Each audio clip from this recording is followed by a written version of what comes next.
रायज केन्या से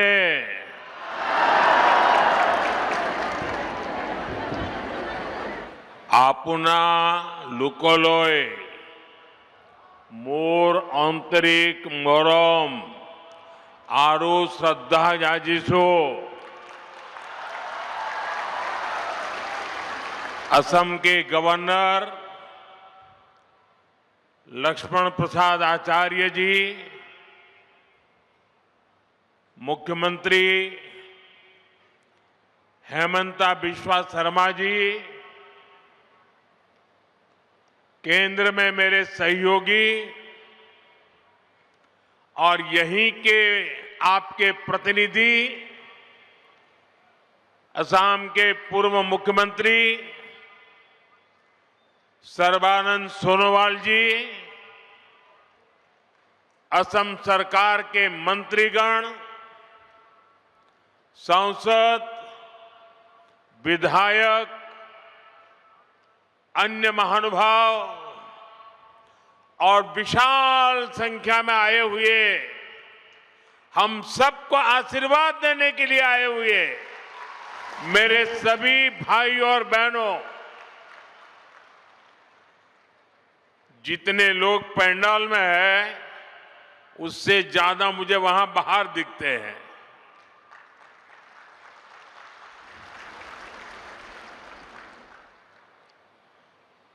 सोलुंग सुकापा और महावीर लसित बोरफुकन जैसे वीरों की ये धरती, भीमबर देवरी, शहीद कुशल कुंवर, मोरान राजा बड़ौसा, मालती मैम,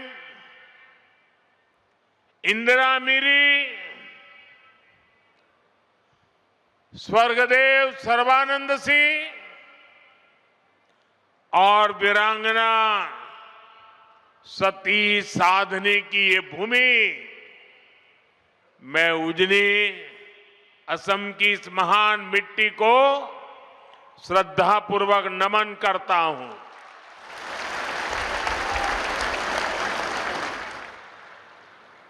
साथियों, मैं देख रहा हूं सामने दूर दूर तक आप सब इतनी बड़ी संख्या में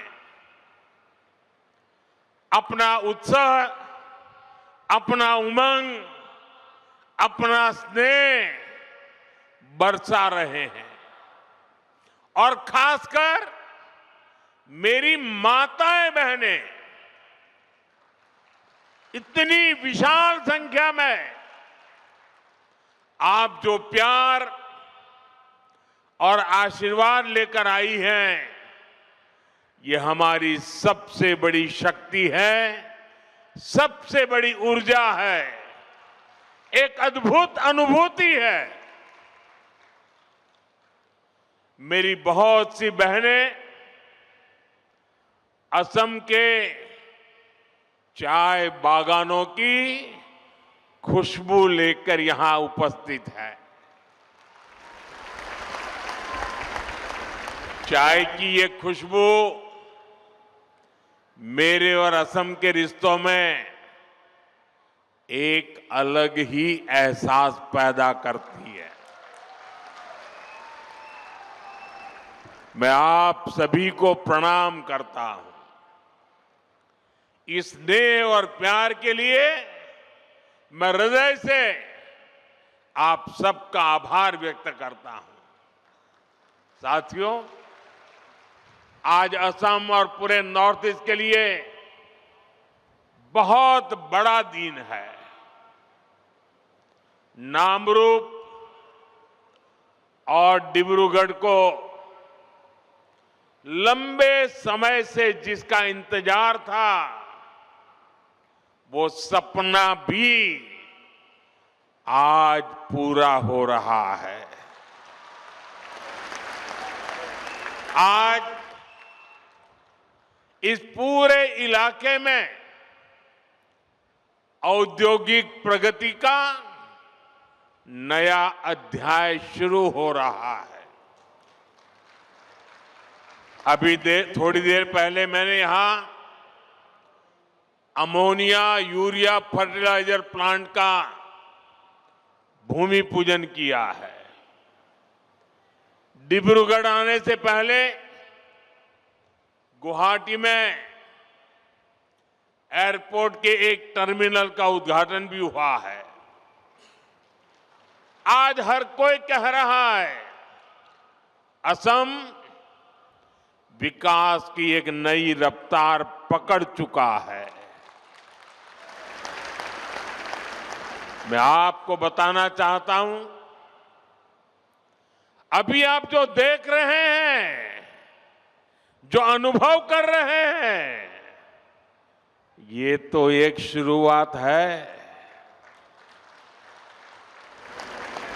हमें तो असम को बहुत आगे लेकर के जाना है। आप सबको साथ लेकर के आगे बढ़ना है।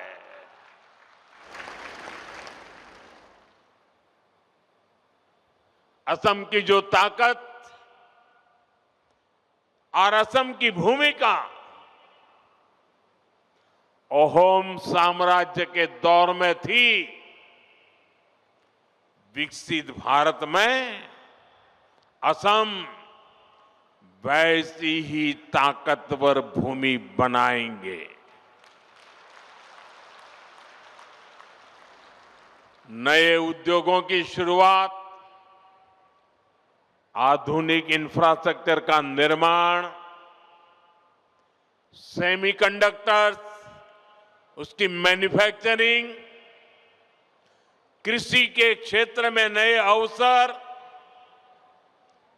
टी गार्डन्स और उनके वर्कर्स की उन्नति, पर्यटन में बढ़ती संभावनाएं, असम हर क्षेत्र में आगे बढ़ रहा है। मैं आप सभी को और देश के सभी किसान भाई बहनों को इस आधुनिक फर्टिलाइजर प्लांट के लिए बहुत बहुत शुभकामनाएं देता हूं। मैं आपको गुवाहाटी एयरपोर्ट के नए टर्मिनल के लिए भी बधाई देता हूं। बीजेपी की डबल इंजन सरकार में उद्योग और कनेक्टिविटी की जुगलबंदी असम के सपनों को पूरा कर रही है और साथ ही हमारे युवाओं को नए सपने देखने का हौसला भी दे रही है। साथियों, विकसित भारत के निर्माण में देश के किसानों की, यहां के अन्नदाताओं की बहुत बड़ी भूमिका है। इसलिए हमारी सरकार किसानों के हितों को सर्वोपरि रखते हुए दिन रात काम कर रही है। यहां आप सभी को किसान हितैषी योजनाओं का लाभ दिया जा रहा है। कृषि कल्याण की योजनाओं के बीच ये भी जरूरी है कि हमारे किसानों को खाद की निरंतर सप्लाई मिलती रहे। आने वाले समय में ये यूरिया कारखाना ये सुनिश्चित करेगा। इस फर्टिलाइजर प्रोजेक्ट पर करीब 11,000 करोड़ रुपए खर्च किए जाएंगे। यहां हर साल 12 लाख मैट्रिक टन से ज्यादा खाद बनेगी। जब उत्पादन यही होगा तो सप्लाई तेज होगी, लॉजिस्टिक का खर्चा घटेगा। साथियों, नाम रूप की ये यूनिट रोजगार, स्वरोजगार के हजारों नए अवसर भी बनाएगी। प्लांट के शुरू होते ही अनेकों लोगों को यहीं पर स्थायी नौकरी भी मिलेगी। इसके अलावा जो काम प्लांट के साथ जुड़ा होता है, मरम्मत हो, सप्लाई हो, कंस्ट्रक्शन का बहुत बड़ी मात्रा में काम होगा, यानी अनेक काम होते हैं। इन सब में भी यहां के स्थानीय लोगों को और खास करके मेरे नौजवानों को रोजगार मिलेगा। लेकिन भाइयों बहनों, आप सोचिए, किसानों के कल्याण के लिए काम बीजेपी सरकार आने के बाद ही क्यों हो रहा है? हमारा नामरूप तो दशकों से खाद्य उत्पादन का केंद्र था।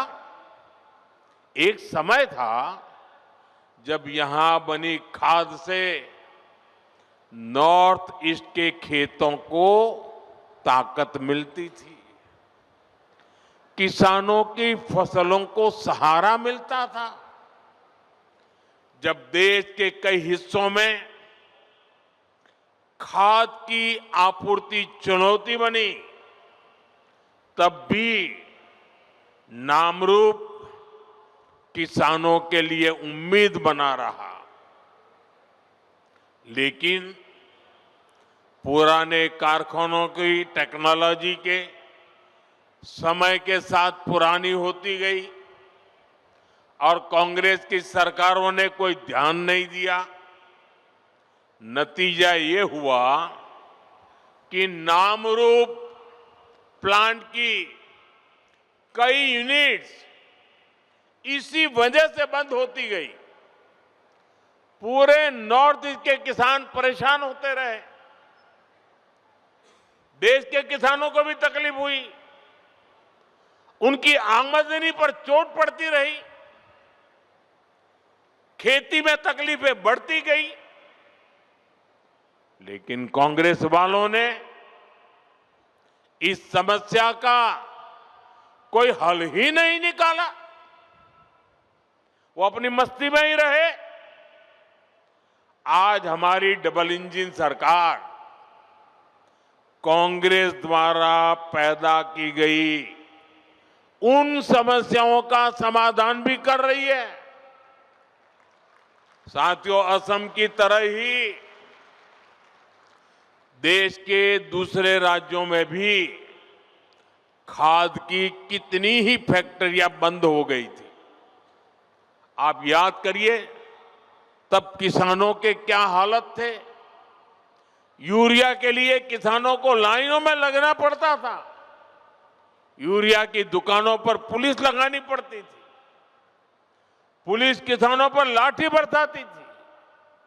भाइयों बहनों, कांग्रेस ने जिन हालातों को बिगाड़ा था, हमारी सरकार उन्हें सुधारने के लिए एड़ी चोटी की ताकत लगा रही है।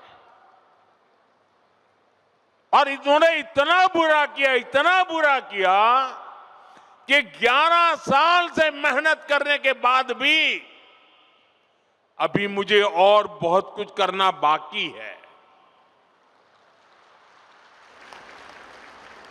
कांग्रेस के दौर में फर्टिलाइजर फैक्ट्रियां बंद होती थी, जबकि हमारी सरकार ने गोरखपुर, सिंदरी, बरौनी, रामागुंडम जैसे अनेक प्लांट शुरू किए हैं। इस क्षेत्र में प्राइवेट सेक्टर को भी बढ़ावा दिया जा रहा है।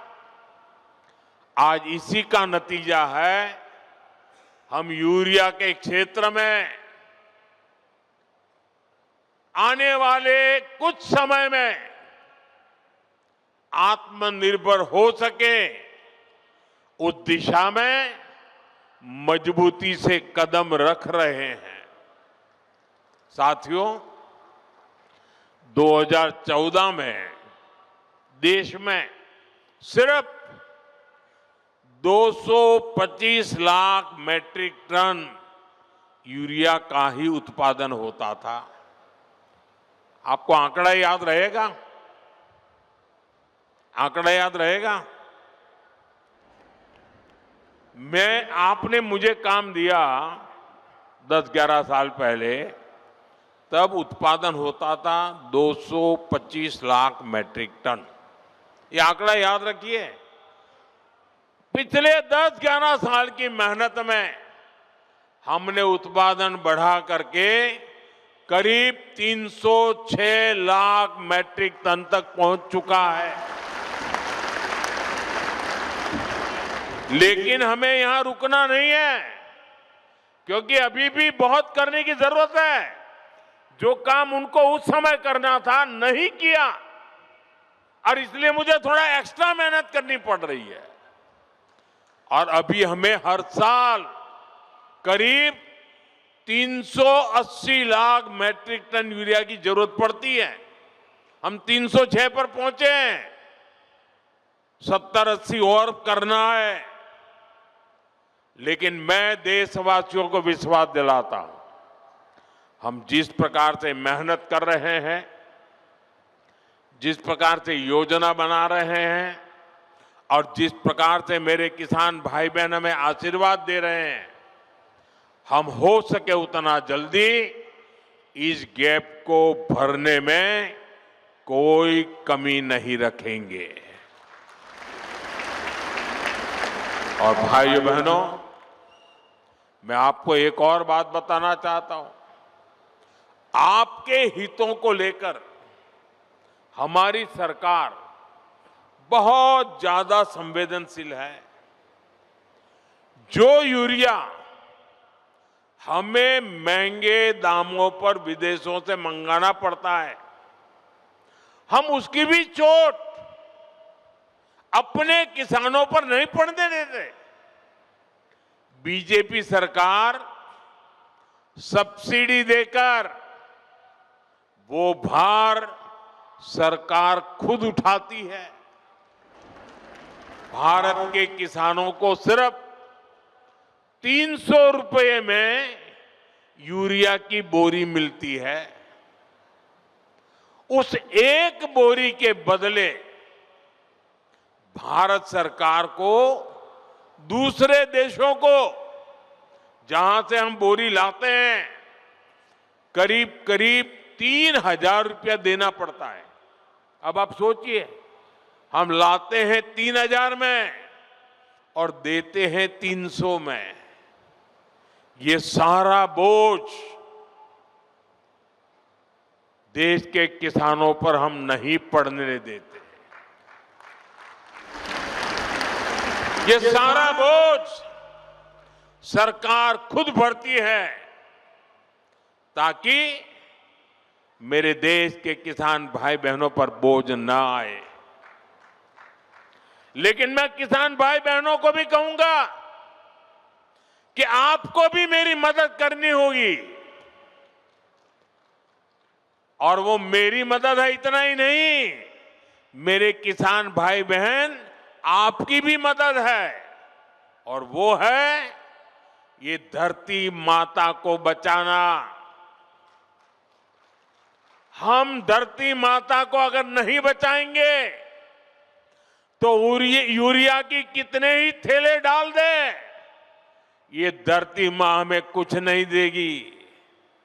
और इसलिए जैसे शरीर में बीमारी हो जाए तो दवाई भी हिसाब से लेनी पड़ती है। 2 गोली की जरूरत है, 4 गोली खा लें तो शरीर को फायदा नहीं, नुकसान हो जाता है। वैसा ही ये धरती मां को भी अगर हम जरूरत से ज्यादा पड़ोस वाला ज्यादा बोरी डालता है इसलिए मैं भी बोरी डाल दूं, इस प्रकार से अगर करते रहेंगे तो ये धरती मां हमसे रूठ जाएगी। यूरिया खिला खिला करके हमें धरती माता को मारने का कोई हक नहीं है। ये हमारी मां है, हमें उस मां को भी बचाना है। साथियों, आज बीज से बाजार तक भाजपा सरकार किसानों के साथ खड़ी है। खेत के काम के लिए सीधे खाते में पैसे पहुंचाए जा रहे हैं ताकि किसान को उधार के लिए भटकना न पड़े।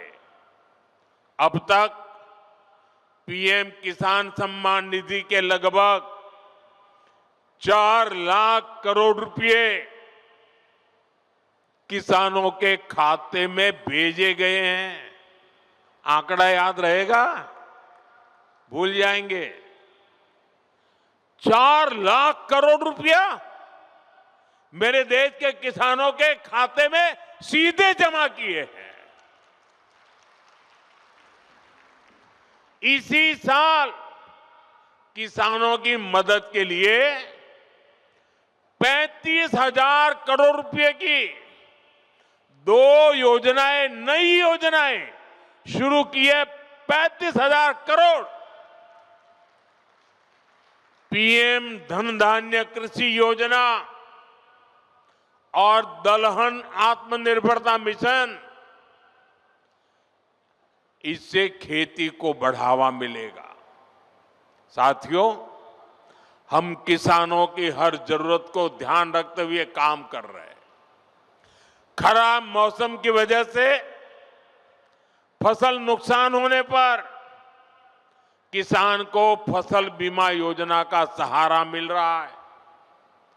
फसल का सही दाम मिले, इसके लिए खरीद की व्यवस्था सुधारी गई है। हमारी सरकार का साफ मानना है कि देश तभी आगे बढ़ेगा जब मेरा किसान मजबूत होगा, और इसके लिए हर संभव प्रयास किए जा रहे हैं।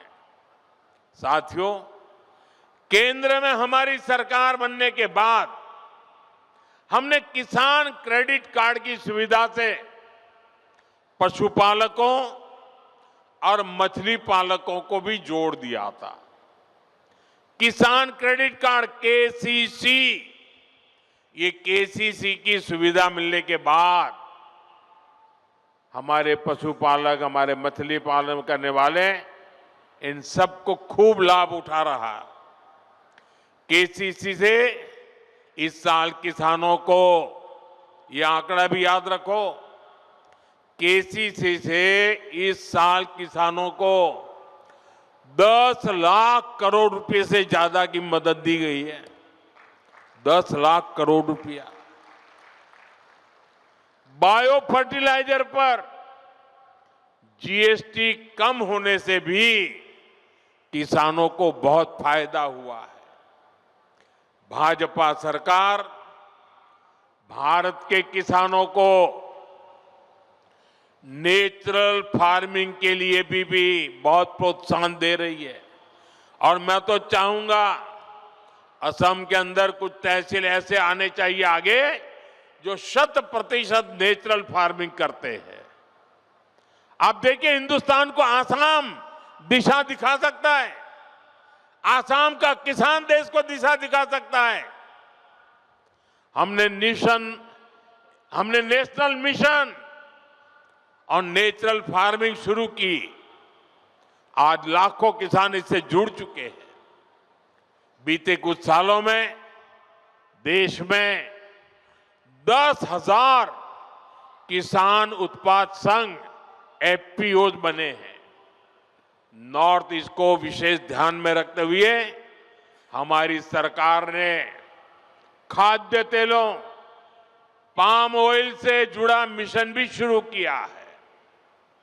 ये मिशन भारत को खाद्य तेल के मामले में आत्मनिर्भर तो बनाएगा ही, यहां के किसानों की आय भी बढ़ाएगा। साथियों, यहां इस क्षेत्र में बड़ी संख्या में हमारे टी गार्डन वर्कर्स भी हैं। ये भाजपा की ही सरकार है जिसने असम के 7.5 लाख टी गार्डन वर्कर्स के जनधन बैंक खाते खुलवाए। अब बैंकिंग व्यवस्था जुड़ने की वजह से इन वर्कर्स के बैंक खातों में सीधे पैसे भेजे जाने की सुविधा मिली है। हमारी सरकार टी गार्डन वाले क्षेत्रों में स्कूल, रोड, बिजली, पानी, अस्पताल की सुविधाएं बढ़ा रही है। साथियों, हमारी सरकार सबका साथ, सबका विकास के मंत्र के साथ आगे बढ़ रही है। हमारा ये विजन देश के गरीब वर्ग के जीवन में बहुत बड़ा बदलाव लेकर आया है। पिछले 11 वर्षों में हमारे प्रयासों से, योजनाओं को धरती पर उतारने के कारण 25 करोड़ लोग, यह आंकड़ा भी याद रखना, 25 करोड़ लोग गरीबी से बाहर निकले हैं। देश में एक न्यू मिडिल क्लास तैयार हुआ है। ये इसलिए हुआ है क्योंकि बीते वर्षों में भारत के गरीब परिवारों के जीवन स्तर में निरंतर सुधार हुआ है। कुछ ताजे आंकड़े आए हैं जो भारत में हो रहे बदलाव के प्रतीक हैं। साथियों, और मीडिया में ये सारी चीजें बहुत कम आती है और इसलिए मैं आपसे आग्रह करता हूं, मैं जो बातें बताता हूं जरा याद रख करके औरों को बताना। साथियों, पहले गांवों के सबसे गरीब परिवारों में 10 परिवार में से एक के पास 22 बाइक तक होती नहीं थी। 10 में से एक के पास भी नहीं होती। अभी जो सर्वे आए हैं, अब गांव में रहने वाले करीब करीब आधे परिवारों के पास बाइक या कार होती है। इतना ही नहीं, मोबाइल फोन तो लगभग हर घर में पहुंच चुके हैं। फ्रिज जैसी चीजें जो पहले लग्जरी मानी जाती थी, अब ये हमारे न्यू मिडिल क्लास के घरों में भी नजर आने लगी है। आज गांवों की रसोई में भी वो जगह बना चुका है। नए आंकड़े बता रहे हैं कि स्मार्टफोन के बावजूद गांव में टीवी रखने का चलन भी बढ़ रहा है। ये बदलाव अपने आप में नहीं हुआ। ये बदलाव इसलिए हुआ है क्योंकि आज देश का गरीब सशक्त हो रहा है। दूर दराज के क्षेत्रों में रहने वाले गरीब तक भी विकास का लाभ पहुंचने लगा है। साथियों, भाजपा की डबल इंजन सरकार गरीबों, आदिवासियों, युवाओं और महिलाओं की सरकार है। इसलिए हमारी सरकार असम और नॉर्थ ईस्ट में दशकों की हिंसा खत्म करने में जुटी है। हमारी सरकार ने हमेशा असम की पहचान और असम की संस्कृति को सर्वोपरि रखा है। भाजपा सरकार असमिया गौरव के प्रतीकों को हर मंच पर हाईलाइट करती है। इसलिए हम गर्व से महावीर लसित बोरफुकन की 125 फीट की प्रतिमा बनाते हैं। हम असम के गौरव भूपेन हजारिका की जन्म शताब्दी का वर्ष मनाते हैं। हम असम की कला और शिल्प को, असम के गोमोशा को दुनिया में पहचान दिलाते हैं।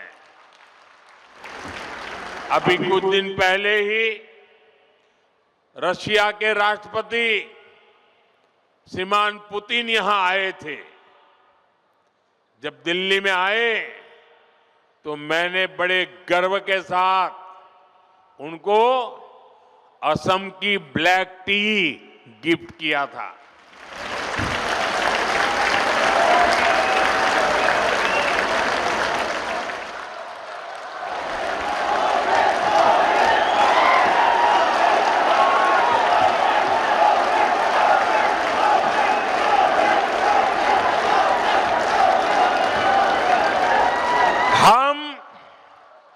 असम की मान मर्यादा बढ़ाने वाले हर काम को प्राथमिकता देते हैं।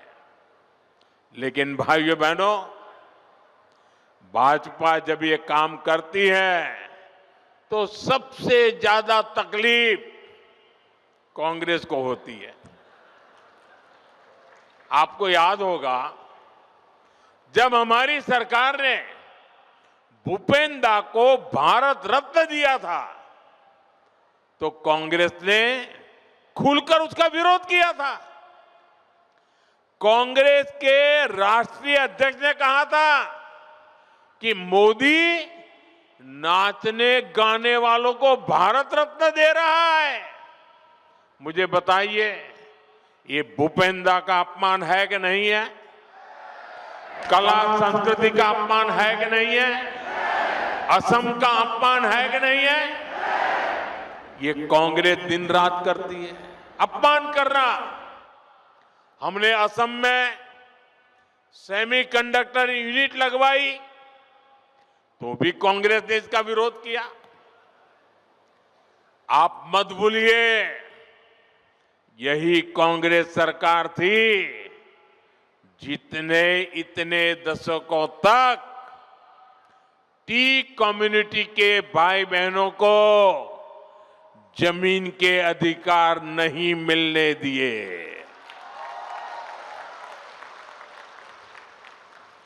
बीजेपी की सरकार ने उन्हें जमीन के अधिकार भी दिए और गरिमापूर्ण जीवन भी दिया। और मैं तो चाय वाला हूं, मैं नहीं करूंगा तो कौन करेगा?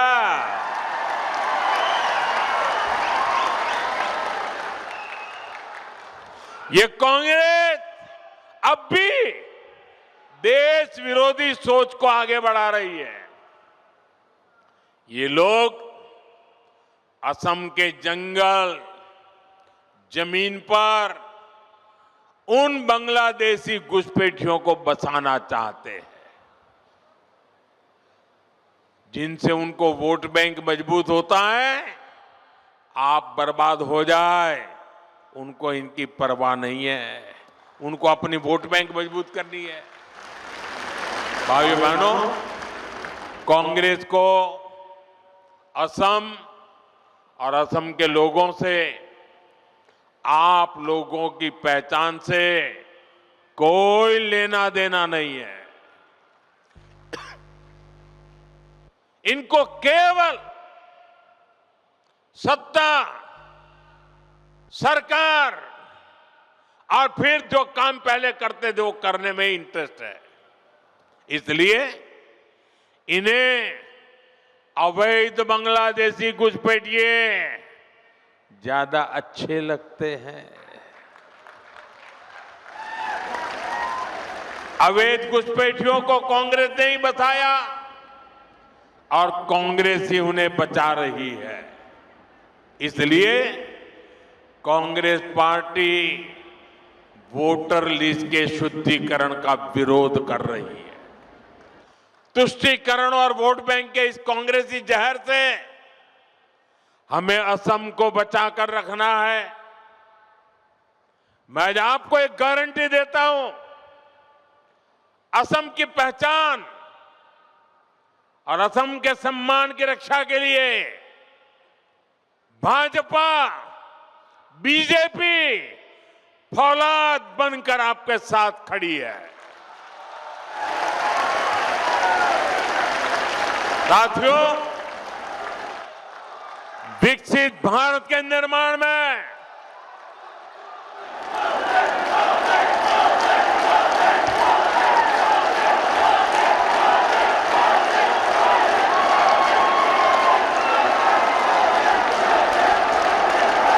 आपके आशीर्वाद यही मेरी ताकत है। आपका ये प्यार यही मेरी पूंजी है और इसीलिए पल पल आपके लिए जीने का मुझे आनंद आता है। विकसित भारत निर्माण में पूर्वी भारत की हमारे नॉर्थ ईस्ट की भूमिका लगातार बढ़ रही है। मैंने पहले भी कहा है कि पूर्वी भारत भारत के विकास का ग्रोथ इंजन बनेगा। नाम रूप की ये नई यूनिट इसी बदलाव की मिसाल है। यहां जो खाद बनेगी वो सिर्फ असम के खेतों तक नहीं रुकेगी, ये बिहार, झारखंड, पश्चिम बंगाल और पूर्वी उत्तर प्रदेश तक पहुंचेगी। ये कोई छोटी बात नहीं है। ये देश की खास जरूरत में नॉर्थ ईस्ट की भागीदारी है। नामरूप जैसे प्रोजेक्ट ये दिखाते हैं कि आने वाले समय में नॉर्थ ईस्ट आत्मनिर्भर भारत का बहुत बड़ा केंद्र बनकर उभरेगा, सच्चे अर्थ में अष्टलक्ष्मी बनकर के रहेगा। मैं एक बार फिर आप सभी को नए फर्टिलाइजर प्लांट की बधाई देता हूं। मेरे साथ बोलिए, भारत माता की, भारत माता की। और इस वर्ष तो वंदे मातरम के 150 साल हमारे गौरवपूर्ण पल। आइए हम सब बोले, वंदे वंदे वंदे वंदे वंदे वंदे वंदे वंदे वंदे।